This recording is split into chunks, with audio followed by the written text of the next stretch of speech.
Are you an entrepreneur or ready to become a boss? Welcome to Hawaii Boss, the business podcast made in Hawaii, where you will hear from island movers and shakers on who they are and their impact on our state. And now, step into the office of your host for Hawaii Boss, David Pettijohn. Aloha, Hawaii Boss podcast crew listening in, as you always do out there. You can watch us too on YouTube, but wherever you go for your podcast, you can listen in.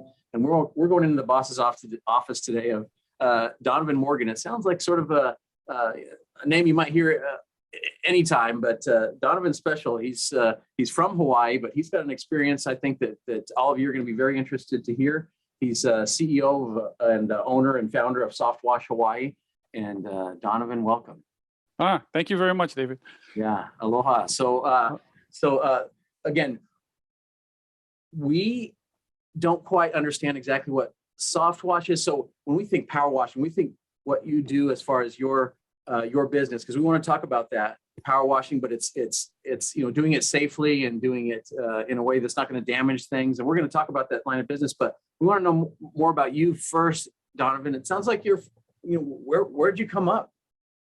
Okay. Born and raised in Ewa Beach, back when there was one road coming in and one road going out. Sugarcane fields was summer break.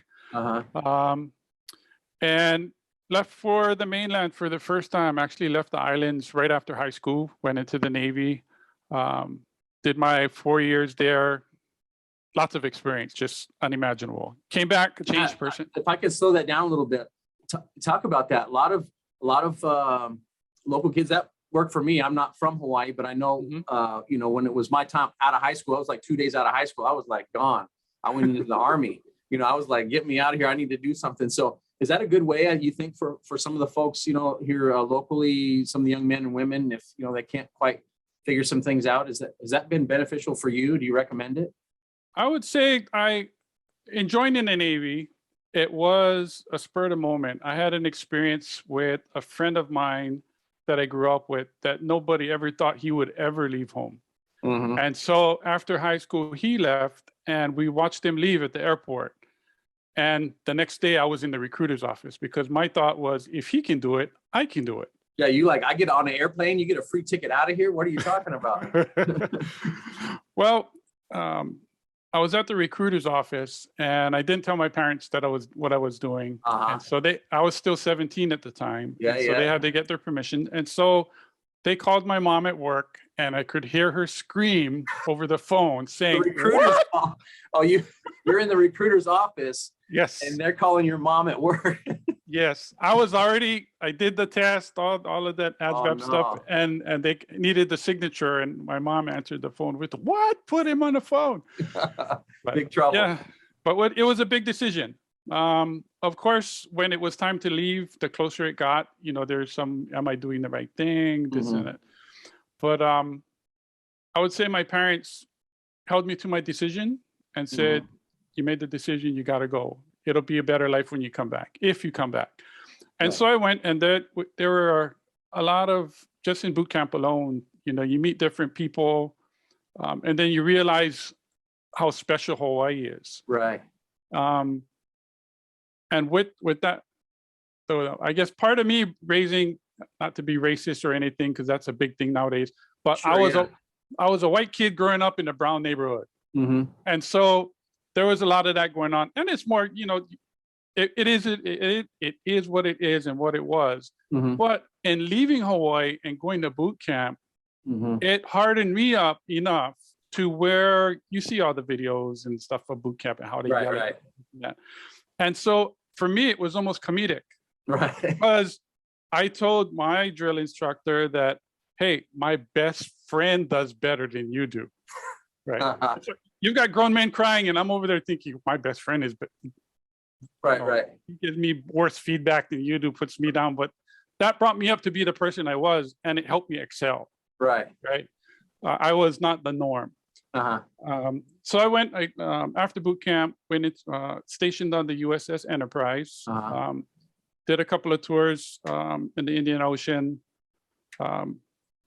you know, you got the good, the bad, the ugly that comes with your experience in the military. But Sure. again, it's all experience that helped me progress after I got out of the military. Sure. It really broadens your perspective. Once you see the world, you know, outside of, you know, your boundaries start getting larger. You start to say, Yes. well, people don't necessarily look at the world the way I do. I'd never thought of that before. I thought everybody sees it like I do. But when you go see the other world and the poverty, maybe in some of these places you've seen, and some of the different, it really changes you. What was the biggest change you think as you were coming out of it? And you're saying you learned a lot and prepared you for the next thing. What was one of the nuggets that came out of that experience? I would say the situations that you're put in, some by choice and a lot of them not by choice. And so in the Navy, I was a flight deck director. So like on Top Gun, where you see the guys moving the planes, I was the guy in the yellow shirt. So there's a lot hours, long hours.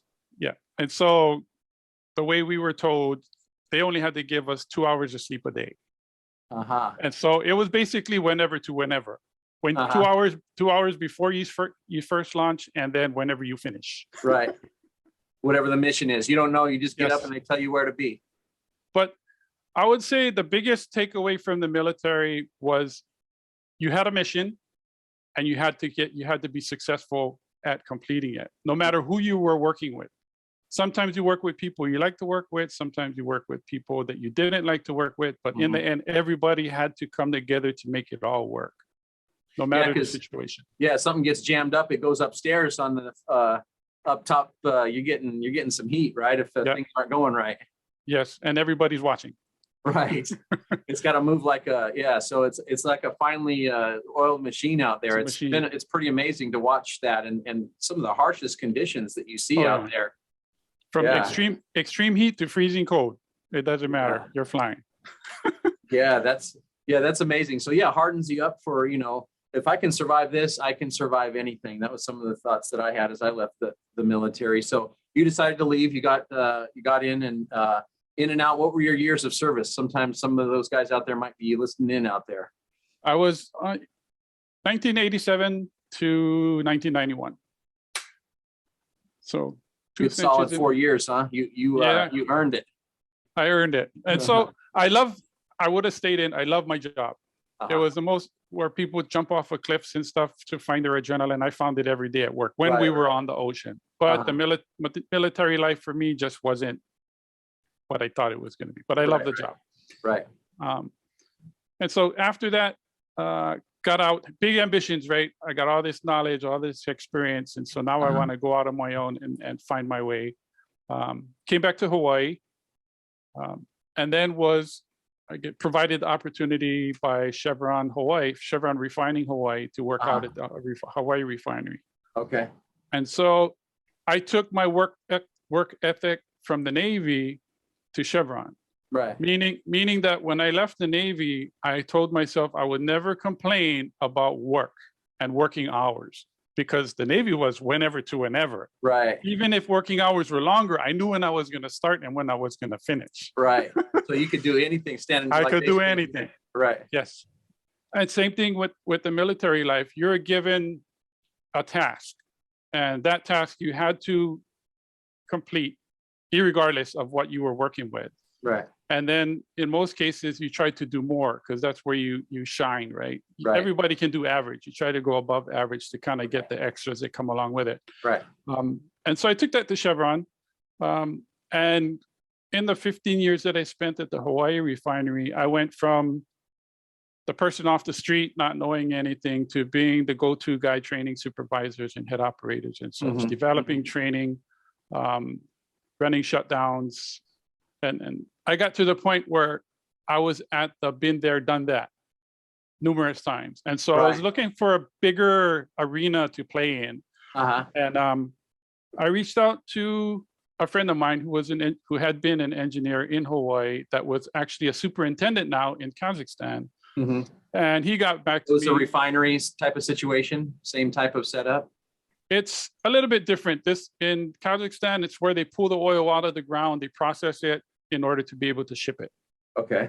Where Hawaii refinery is, they bring in finished crude and then they distill it to make different components. Okay, so it's just raw oil you're dealing with over in Kazakhstan. Yes. And so I guess my email hit my my friend in Kazakhstan at the right time. He said, something just opened up. I'll get back to you. A few months later, I got the opportunity. Hey, welcome to the team. And so again, I went there not knowing what I was doing, get off the plane, and I'm like, where am I? What is this? What have I done? And so some people look at a learning curve when you get into a job position, which Sure. kind of goes like that. Right. This one went kind of like this. Just straight up. Right? It's straight up. Yeah. And so the mindset is, if you can't do it, we're going to next you, and somebody else is going to come and fill your position. So you really had to like go, okay, do I really want to do this or not? Yes. And so with all of my past experience in the military, I think the military was the biggest one, and everything else was just stepping stones to get to where I ended up. Mm-hmm. And so I took that same work ethic, and you just make it happen. Mm-hmm. Nobody's ever been able to. Okay, let me figure this out. Let me get with the right people. And that a thing working as an expat overseas in a big facility like they have is you don't know anybody. Mm-hmm. So again, this is where Hawaii comes in, right? Your upbringing in Hawaii. It's natural for people who are born and raised in Hawaii to just talk to people. Right. No matter their position, no matter their ethnic, race, culture, whatever, because Hawaii is a melting pot of different cultures. And so you can relate and you can adjust. And then when they find out you're from Hawaii, it's like magnet. You're just as soon as you say Hawaii, that's where I'm from. It's like, all of a sudden people are like, okay, yeah. Yeah. First question is, why are you here? Yeah. I know. Why'd you leave there? Yeah. Yeah. But after that, I enjoy working with people. I like talking story. I like helping out.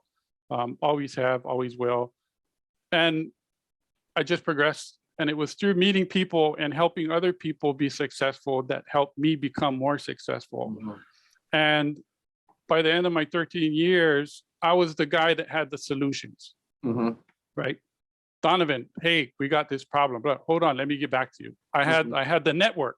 Mm-hmm. Of people who I could go lean on. Hey, I got this, so-and-so needs this. And you get everybody together in a room and you come up with a solution. Right. But just having that network of people available and being on not just a professional level, but on a personal friendship level, right? It's easy to have conversations. Right. And so about relationships. Yes. Uh-huh. And so from Chevron, I left, I would say I didn't leave on my own. Right before COVID hit, businesses, I understand business. They had to do what they had to do, and they shaved the top a little bit. Mm-hmm. And I was part of that letting go process. That sounds like the story of corporate world is just, sometimes your head's a little bit too high and you get nicked there. Yes. And so I took it for what it's worth. And I said, okay, I don't want to go back and put myself in the same situation. Let's start anew. Let's find something where there's a problem that needs a potential solution. Right. And so I had started an abrasive blasting company in 2014, mm-hmm. which had a lot of applications, but in Hawaii, there just wasn't enough work to create a business around it. And so in staying with surface preparation, surface cleaning, I came across soft washing. It was actually through my wife. My wife asked me to wash the outside of the house. Uh-huh. And so I did what most people do. I Googled it. I YouTubed it. Oh, I can do this. No problem. Right. Three days later, a whole bunch of ruined clothes and dead plants, it got done. Uh-huh. But I saw the benefit in what I did. And so I started looking for different technologies and processes that would be able to do it easier, uh-huh. More efficiently, and understand the whole process that goes along with it from start to finish. Not uh-huh. just the task of cleaning the surface, but all of the different things that come along with it. Sure.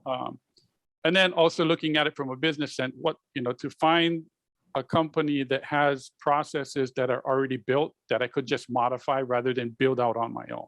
Sure. And so with the Softwash Hawaii, what I have is I have the equipment that does everything and more for soft washing properties, commercial mm-hmm. or residential. Mm-hmm. Everything from cleaning roofs to cleaning the sidings to vinyl fencing, exterior windows, just about anything that would need some type of cleaning from organic or oil-based staining, mm-hmm. I can clean. Right. And also with the process, the company that I purchased my equipment from has a support team where I lean on them when I have a problem. Like we did a demonstration a couple of days ago. Actually, it's over the last couple of weeks. Property out on University Avenue had a problem with some dirty columns. We went out and said, okay, I don't see this on my pamphlet. So we tried to clean it. Okay, didn't work, went back, leaned on the team. And they're like, well, we've never seen this. Let's take it back to the group. They went back, started talking about it. What could it be? Went back to the property, tried a different mix of cleansing solutions, didn't quite get it. Turned around and used a stronger, cleansing solution to get it off. And it did, but it was too strong. And so it's not just one man or one company working on its own here.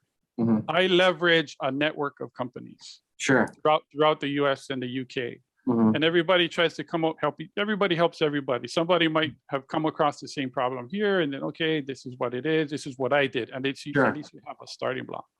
Well, you're okay, being in Hawaii, and there's maybe some special needs that Hawaii has. You think it's a wonderful tropical paradise, but it is brutal on things. You know, what are some of the biggest challenges that you're coming across, or what kind of trouble do people have if in general, and then if they don't take care of it, what kind of stuff happens?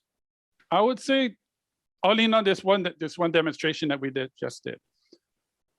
Bottom line is that property, whether it be owners or management teams or HOAs or so forth, anybody who's responsible for a property, I would say they take care of their landscaping. Why? Because if you don't, it's going to be overgrown. It's very visual. Right. And so with the physical property, meaning for, say, a single family home, the outside of your house, your roof, everything happens over time. So, and then by the time you notice it, it's because somebody else cleaned it, and then you have there's a contrast. Right. But if everybody's house looks the same, you don't realize that you have a problem. And so that's what for 2022, that's the focus of Softwash Hawaii, is trying to build awareness of what's really going on outside of a property, on the outside. Right. And so with the property we did the demonstration on, they had a budget for doing the maintenance of these columns that now have to be repainted. But because they had another project going on, they pushed it aside. They deprioritized the work.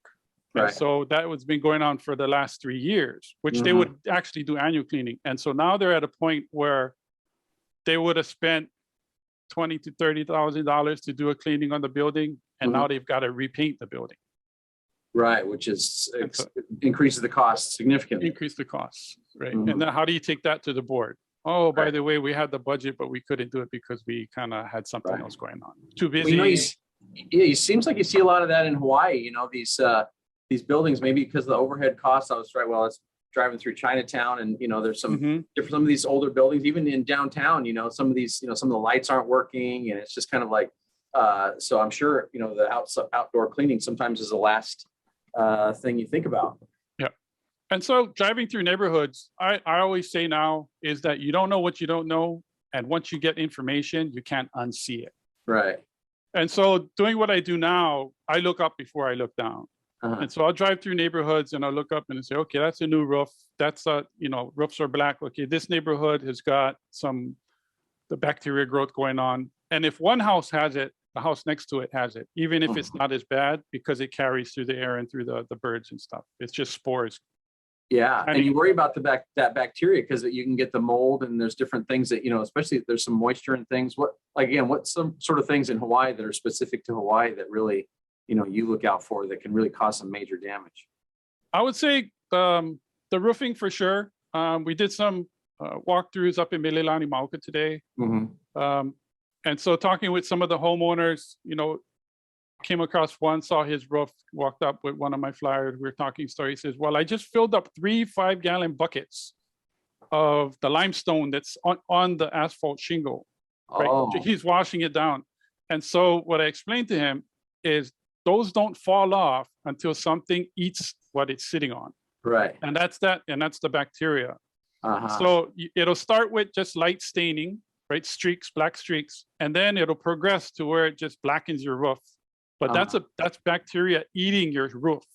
And so as it eats it, it decomposes the limestone, which is the little granules. Sure. And then that's what causes it to fall off. Right. And so to prevent that, that's where we would come in. We lay down a treatment, and it prevents that. It kills off what's there, and it prevents it from coming back for a longer period of time. Mm-hmm. And so most people think you go up and pressure wash. You never pressure wash an asphalt shingle roof. You actually blow off or damage the roof by doing that. Right. That'll just take off where you're just hurrying up the nature's course already, right? By just blowing it all off with that. So what's the difference then between a regular power wash? Because everyone thinks power wash, that's how you get it down, but it is sometimes violent to the surface, I guess. So what's the difference? So for a pressure washing situation, pressure washing erodes the surface. So if you hold it there long enough, or if you use it improperly, you can actually dig a hole into concrete, depending on the pressure. Right. And so with soft washing, you're not trying to scrub the surface. All you're trying to do is treat it. And so for like a roof, we'd actually, depending on the type of roof, the type of material, the type of contaminant or component we're trying to remove, will dictate what type of chemical solutions and a mix of chemical solutions we use. And so it's basically almost probably a little bit higher than your water hose pressure, and we just spray it on. For an asphalt shingle roof, we'll spray it on, and you'll actually see it working as we're moving. And then we'll come back, and once we get finished with the roof, we'll come back, we'll let it do its work, and then if there's spots that need retreatment, we'll lay another treatment over that. Okay. And there's no pressure for the most part. We don't have to access or physically go onto the roof. We can do the work off of a ladder leaning up on the roof. And it works. I thought it was all just editing when I first saw it, but I actually went to Florida for a week for training on the equipment that I have, and they picked the worst house in the neighborhood to do training on, just to show you what happens when you use the equipment. Yeah.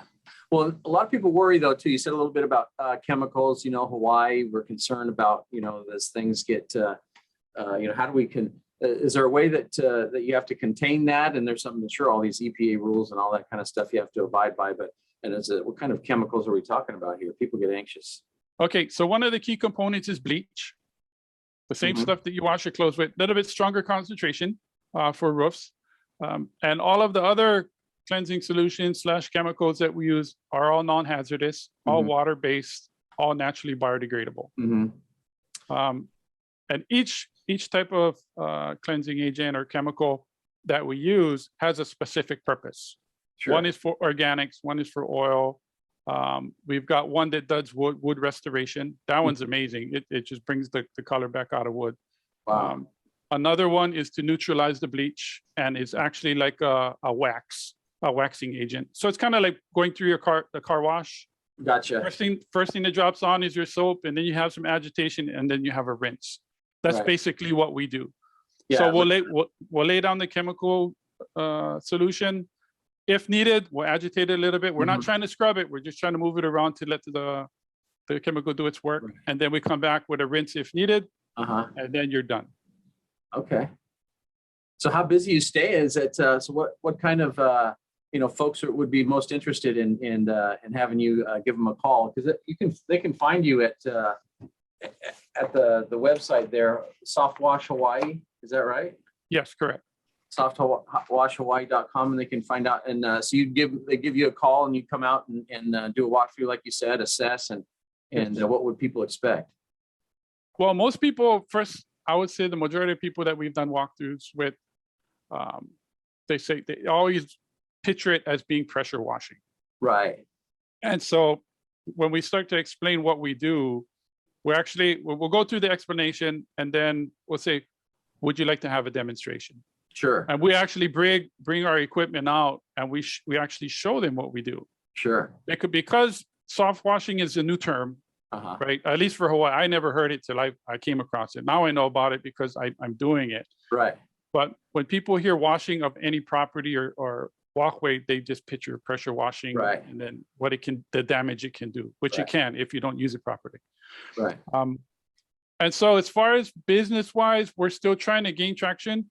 Sure. I'm focused more on building awareness for Sure. 2022. I'd like to get work, but awareness, I think, builds trust. Sure. And so right now I'm working with different HOAs. We're working to schedule demonstrations for the boards. We've got we're doing a demonstration on Monday for the Pacific Club out in town. Sure. And so they've got some challenges with mold and mildew. Right. So It's an old, the Pacific Club is an old sort of, at least maybe even 100 years old. I don't know. The Pacific Club has been around in Honolulu for a long time. But just because of its location coming down, you got rain showers coming down every morning with the trades. Right. And so with the mold and mildew, they're pressure washing once a week, roofing and such. They've got maybe once a month. All right. And so with our treatments, what we explained is they're pressure washing, they're cleaning the surface to make it look good, but you're not eliminating the problem, which is the mold and the mildew. And so that's where our treatments come in. We kill the mold and the mildew at the root. And so you get a longer clean for a longer period of time. And if it comes back, it's all new. So it takes longer for something for the spore to land, for it to germinate, for it to come out. Right. Than it does for to pressure wash. You're just moving it out, and then you're actually pushing it deeper into the substrate. Right. Yeah. So you're just regenerating for replanting, I guess, resowing the seeds. I guess every time you power wash. The way we talk about it's like cutting the grass. You cut the grass. Why do you cut the grass? You cut it to keep it low, but then it comes back fuller. Right. And so same thing when you pressure wash on an organic contaminant that you're trying to get rid of. You cut the grass and it comes back stronger. Right.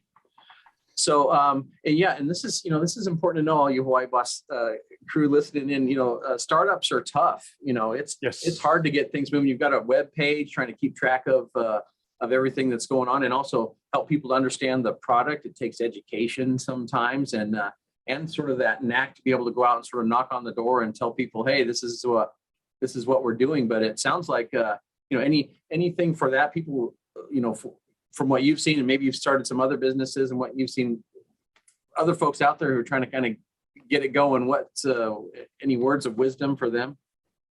I would say think it through and be ready for some very long hours. And if you do have a family, make sure they're on board, because there's a lot of sacrifices that come along with it. Right. And then as much as possible, try to involve them if you can. Okay. Because it makes it easier to have them feel like they're part of the process and they're part of something. And that's, I think awesome. Keep going. I'm cutting you off. No, go ahead. Yeah, I was going to say, it is awesome. That's what I think the entrepreneurial spirit, again, starting up your own business, is because it allows you to do things like that, have your family involved. If you go work for the man necessarily, or whoever, the woman, or whoever, you could, sometimes you're just locked into this thing, and you don't have the flexibility, hey, once a year you bring your kids to the work day. I don't even know if they do that anymore, but if you've got, your family around you, it does, sometimes it's tough to work for dad though. Are you an okay dad to work for? I'm an okay dad to work for. My young ones are too young to know what's going on. But the whole process of what I'm going through now is to try and leave something behind for them and have them experience it as they're growing up. Sure. So they don't get to dad and then be, in their later years, and say, oh man, I should have done this, should have done that. Right. And so that's all. Awesome. And I think a lot of, family business owners and small business owners, and that entrepreneurial part is because they want that for the people close around them that they love. They want to, kind of create this thing, and it motivates them. And again, like it said, sometimes just going to work for the man doesn't really motivate you the way if you're creating it on your own. No, I would say there's two types of people: the employee types and the owner types. I was on the other side of the fence, so playing the employee type, right? Okay, my mindset was, okay, if I can do as little as possible, I'm making money. And so now here I am trying to do as much as possible and making nothing. Right. But yet I have my vision of what I want it to be, and I'm working towards that. And I feel there's so much more satisfaction when you're doing it for yourself. There's so much more, what's the word I'm looking for? satisfaction, and it's a rewarding. it's rewarding. There you go. Yeah. It's rewarding. You get what you put in. Right. Whereas if you're an employee, you get what you get. You get dependent on what your employer is willing to pay you. Right. And so as an entrepreneur or business owner, you reap what you sow. Right. And it doesn't come as quickly as it doesn't come in a paycheck every week or every 2 Not weeks. automatic, right? Yeah, you got to work for it. But it's up to you to put in the work and decide where you want to be and how you're going to get there and what you're going to be willing to put up with to get to that point. Right. And so it's a whole lot. It's monetary, it's mental, it's physical, it's if you've only been an employee, get ready for the roller coaster ride of your life. Your mental state just goes Yeah, because if you're used to a steady check, sometimes you do work and then you're expecting payment, and then these folks don't send the check to you. Maybe that happens sometimes, and then yes. Or you got to, for a bigger job, you try to get some helpers and you got to pay them right away. But again, your check pay for that comes back. It's not always the timing. Again, like, hey, when's payday? As soon as I get the check, that's what it is. Yeah, everybody, and there's other things. I once read someplace, be careful when you become a business owner, because you have to be ready to deal with people. And so people aren't so predictable, even if you think you are able to predict what's gonna happen. I've had experiences where the job is going just fine. I turn around 5 minutes later, I look back, and I've got everybody in a circle getting ready to throw down.